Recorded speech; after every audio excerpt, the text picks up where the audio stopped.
समस्त ग्वाल वालों के साथ भगवान कृष्ण यमुना के तट पर आए।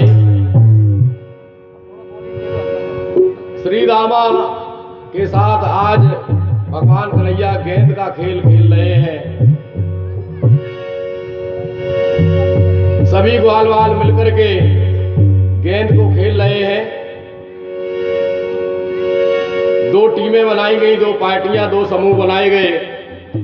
भगवान कन्हैया के साथ सभी ग्वाल वाल गेंद का खेल खेल रहे हैं। कहीं इधर फेंकते गेंद, कहीं उधर फेंकते गेंद, कहीं उधर फेंकते गेंद। एक बार भगवान कन्हैया ने गेंद को अपने हाथ में लिया और इतनी तेज गेंद को उछाल दिया कि जाकर के सीधी यमुना नदी में जाकर के वो गेंद गिर गई। जाकर के काली दह, जहाँ उस जगह का नाम काली दह था, वहां पर जाकर के गेंद जब गिर जाती है जाकर के, तो श्री दामा कहने लगता है कि कन्हैया मोकू यही गेंद चाहिए, यही गेंद चाहिए। ग्वाल वाले कहने लगे मैं दूसरी गेंद बनवा दूंगा, दूसरी गेंद मंगवा दूंगा। लेकिन श्री दामा कहने लगा कि नहीं, मुझे तो हमारी ही गेंद चाहिए। मेरी मैया ने बड़ी ही बड़े ही मेहनत से बना करके हमें ये गेंद दी है, तो हमें आज यही गेंद चाहिए। वो हट कर गया, जिद कर गया। तो भगवान कन्हैया ने क्या किया, खेल ही खेल में उस काली दह में कूद गए जाकर के। जैसे ही काली दह में कूद गए तो सभी जो ग्वाल वाल थे वो घबरा गए। उन्होंने कहा कि ऐसा तो नहीं कन्हैया डूब गया हो। जैसे ही भगवान कन्हैया यमुना में कूद गए और काली दह में जैसे ही पहुंचे जाकर के, तो देखा कि कालिया नाग सो रहा था। उसकी 7 पत्नियां उसकी सेवा में लगी थी।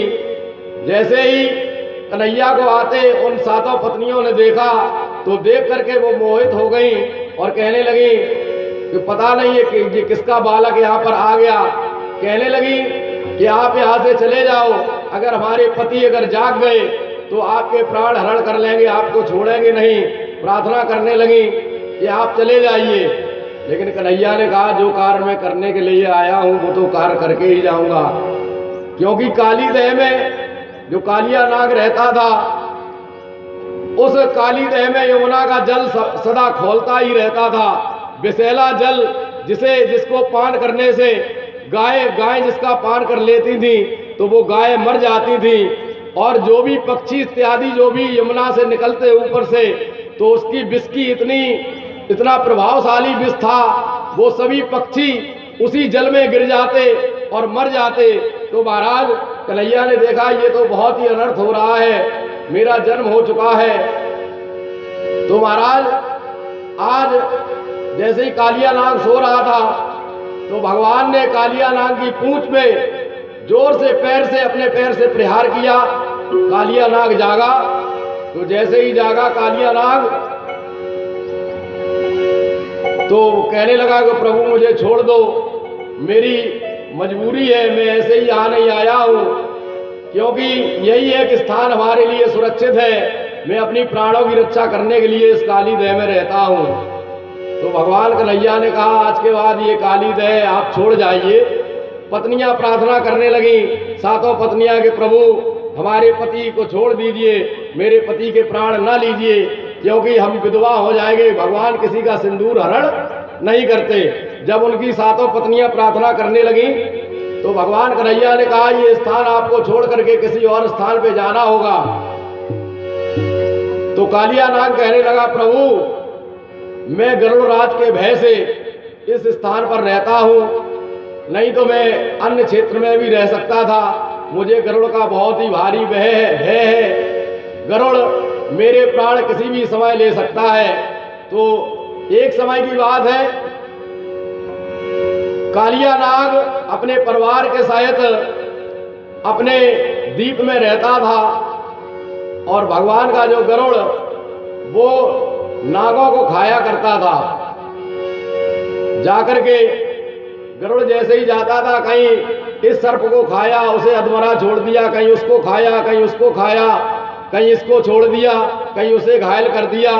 तो सभी सर्पों ने एक अपनी गोष्ठी की और कहा कि गरुड़ तो रोज आते ही हैं, 4-5 कई सर्पों को घायल करते हैं, कई को खा जाते हैं, तो क्यों ना हम लोग एक गोष्ठी करके एक सर्प रोज जो है गरुड़ के सामने दे दिया करें, तो ऐसे जो है हमारे सभी के प्राणों की रक्षा होगी। तो महाराज जी होता क्या है, तो गरुड़ से कहा कि प्रत्येक घर से आपको एक रोज सर्प दिया जाएगा, तो जिसके भी घर का नंबर आता तो एक सर्प जाता गरुड़ के सामने और गरुड़ उसका अपना आहार बना करके चले जाते। एक दिन कालिया नाग का नंबर आया। कालिया नाग बहुत ही बलशाली था। जब उसका नंबर आया तो वो गरुड़ से युद्ध करने लगा। युद्ध करते करते जब वो पराजित होने लगा तो वो सीधा जाकर के काली दह में चला गया। वहां पे, क्योंकि वहां पे गरुड़ जी जा नहीं सकते थे, काली दह के ही पास सोवर ऋषि का आश्रम था। महाराज संतोष भैया, सोवर ऋषि जी का आश्रम था। और ये गरुड़ जी क्या करते थे, सोवर ऋषि जी अपनी तपस्या में मगन रहते थे, तपस्या करते थे। तो गरुड़ जी जाते थे, मछलियों को अपने मुंह में दबा करके उनके आश्रम में डाल देते।